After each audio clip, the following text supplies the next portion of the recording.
Hi, I'm Samantha DeRosa, I'm Summer Estes. and we're here to talk to you a little bit more about what we'll be doing and exploring the weekend of May 19th to May 21st at Haw River State Park as we explore sacred grief, sacred rage, and sacred play.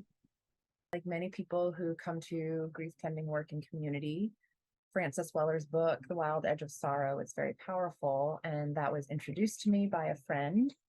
And as soon as I read the book, I looked Francis up, and he had an upcoming retreat in Bolinas, California. And I just knew immediately I had to go, and found myself in beautiful coastal California, where 25 of us worked with our grief in community using song, movement, ritual, writing practices, the kinds of things that we'll be exploring that weekend.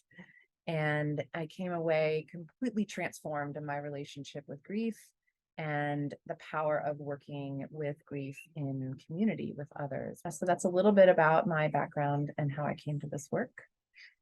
On my journey, in 2017, I got introduced to the work of Frances Weller. I was teaching inner work through a group class. And when I knew that grief needed to be a part of the inner work journey that we were doing, and being in private practice, I know how important it is to have a safe space to do grief work. And good things happen in private practice, but I know it's limited. There's such a powerful thing when we can bring community around really big emotions that we experience. And I found in through a local community class that Samantha was leading a grief ritual and had done work with Francis. And I was like, who is this woman? I have not met anyone locally who has done work with him, like personally.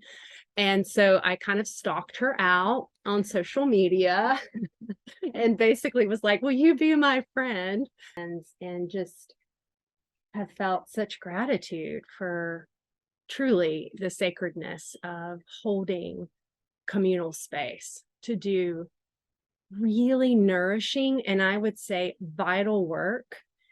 Really, up until modernity, grief work has been communal. And there's really something that shifts in us and feels held in a deep, nourishing way when we come together to be with these big emotions, such as grief and rage.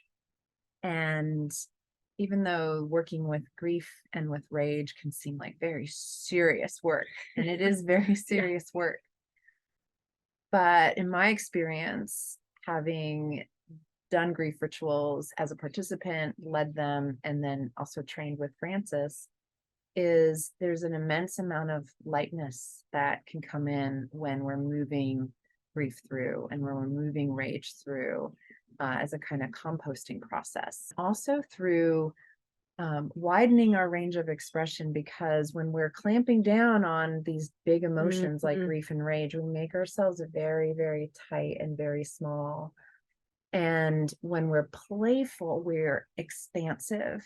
And this is where we can start building more resilience. And so that will be a component through various practices that we'll be exploring, in addition to working with grief and working with rage through movement, somatic work, breath work, writing, expressive arts practices, and so on and so forth. And of course, ritual work.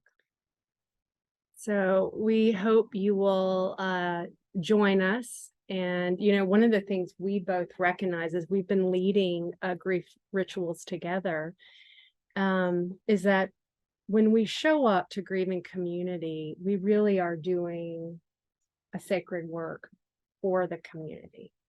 And it has a ripple effect. And that is something that is very palpable. We hope you'll join us. We look forward to seeing you soon. Bye.